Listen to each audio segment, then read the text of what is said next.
In 1974, the world had moved on.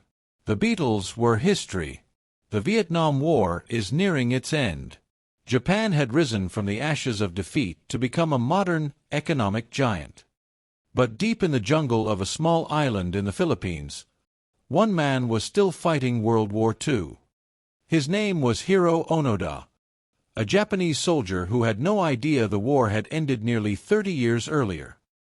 For decades, he lived in hiding, armed and alert, convinced that Japan was still at war.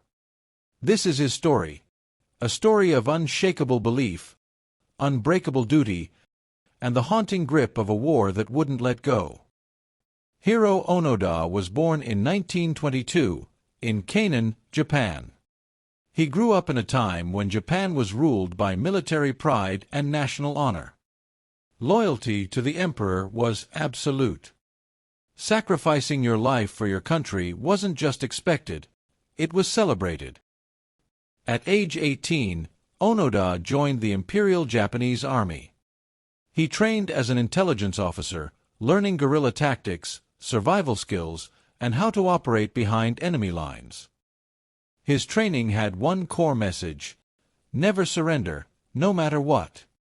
Even if you're the last soldier alive, you keep fighting. And Onoda took that to heart.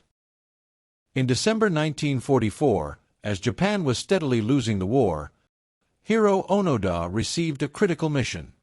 He was sent to Lubang Island, part of the Philippines, which Japan had occupied since 1942, with strict orders: destroy the island's airstrip, prevent Allied landings, and defend it at all costs. But when Onoda arrived, the situation was already falling apart. The Japanese forces stationed there were disorganized, and the commanding officers ignored his orders to prepare for guerrilla warfare. Soon after, American and Filipino troops, fighting to liberate their own land, launched an assault to retake Lubang. The Japanese defenses collapsed quickly. Many were killed or captured. But Onoda didn't surrender. Instead, he and 3 other soldiers, Corporal Shoichi Shimada, Private First Class Kenshichi Kozuka, and Private Yuichi Akatsu, escaped into the jungle. They believed Japan would send reinforcements. They believed the war could still be won. So they waited. And they survived the only way they could: hiding in the jungle, building makeshift shelters, stealing food from nearby villages, and occasionally clashing with local police. They also lived off the land, feeding on wild fruits and hunting forest animals, which were plentiful in the jungle. The environment, though harsh, offered enough to sustain them. They were deep in enemy territory, completely convinced they were still part of an active war. Over time, signs began to appear that the war was over.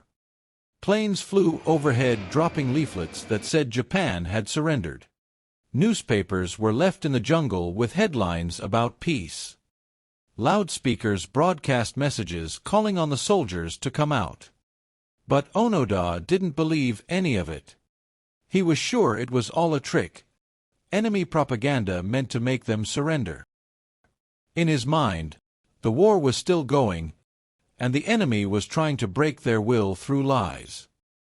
In 1949, 5 years after they had disappeared into the jungle, Private Yuichi Akatsu decided to surrender.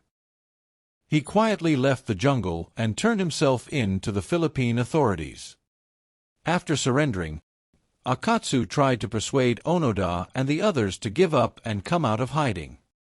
Since direct contact was impossible, he attempted to communicate through messages and by speaking to locals who might reach them. But Onoda refused to believe him. He was convinced Akatsu had been captured and brainwashed by the enemy. Then in 1954, tragedy struck. Corporal Shoichi Shimada was killed during a shootout with a search party. That left just Onoda and Private Kenshichi Kozuka.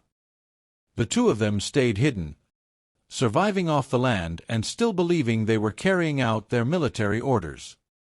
They avoided all contact, trusting no one. 18 more years passed. In 1972, after nearly 3 decades in hiding, tragedy struck again. Onoda and Kozuka were spotted by local villagers while setting fire to a pile of harvested rice. They believed they were carrying out a sabotage mission, destroying enemy supplies, just as they had been trained to do in the war. But to the villagers and police, they looked like arsonists or bandits causing trouble in the countryside. The Philippine police opened fire. Kozuka was shot and killed.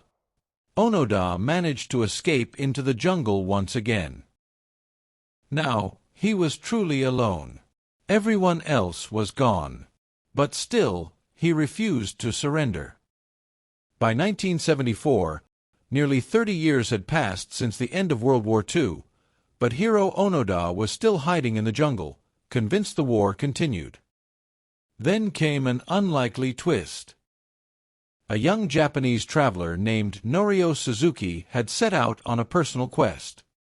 He said he wanted to find Lieutenant Onoda, a panda, and the abominable snowman, in that order.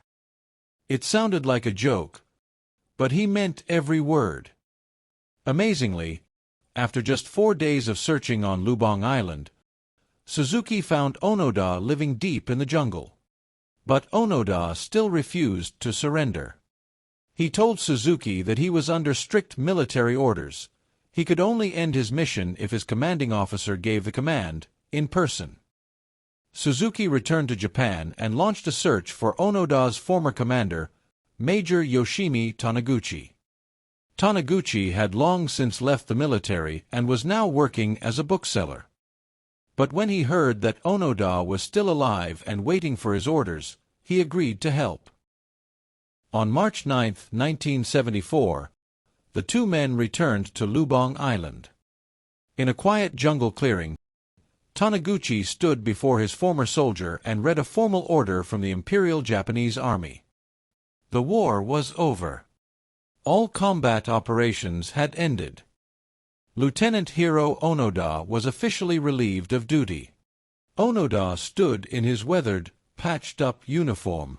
With tears in his eyes, he saluted. Then he turned over his rifle, 500 rounds of ammunition, several hand grenades, and the sword he had carried for decades. After 29 years in hiding, Hiroo Onoda's war was finally over. For nearly 30 years, Hiroo Onoda had lived in the jungle, believing World War II was still going. He had burned crops, shot at civilians, and avoided capture, all for a mission that had ended decades earlier. After his surrender, Onoda was reunited with his older brother, Toshio.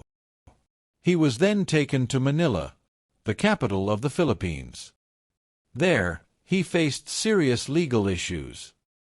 By law, the things he had done, including arson and shootings, were considered crimes. Technically, they were acts of terrorism. But President Ferdinand Marcos of the Philippines chose to forgive him. Understanding that Onoda truly believed he was still a soldier following orders, the president granted him a full pardon. When Onoda returned to Japan, the reaction was overwhelming. Crowds gathered to welcome him. Public officials gave speeches. Parades were held.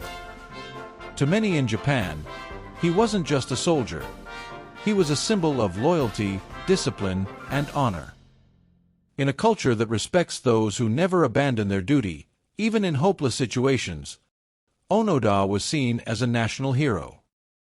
But Onoda didn't feel at home in the new Japan. The country had changed, and he felt out of place. So he moved to Brazil and started a cattle ranch, seeking peace in a simpler life. In 1984, he married Machi Onuki, a Japanese woman who taught traditional tea ceremonies. The couple later returned to Japan, where Onoda opened a survival school to teach young people how to live off the land and face hardship, just as he had. In 1996, Onoda returned to Lubang Island, the place where he had spent so many years hiding and fighting. This time, it wasn't as a soldier, but as a man seeking peace. He donated $10,000 to a local school as a gesture of goodwill to the community he once feared and misunderstood. Onoda never apologized for what he had done during those years. He always said he was just doing his duty, following orders, and staying loyal to the end. He passed away on January 16, 2014, at the age of 91. To some, he was a hero. To others, a cautionary tale. But to all, he was a reminder of how powerful and how dangerous loyalty can be when it's taken to the extreme. His story leaves us with hard questions. What is the true cost of duty? How far should loyalty go? When does honor become a cage? And when the world has moved on, what happens to the ones still fighting yesterday's war? World War II ended in 1945. But for Hiroo Onoda, it didn't end until someone finally came and told him, face to face, "You may stand down."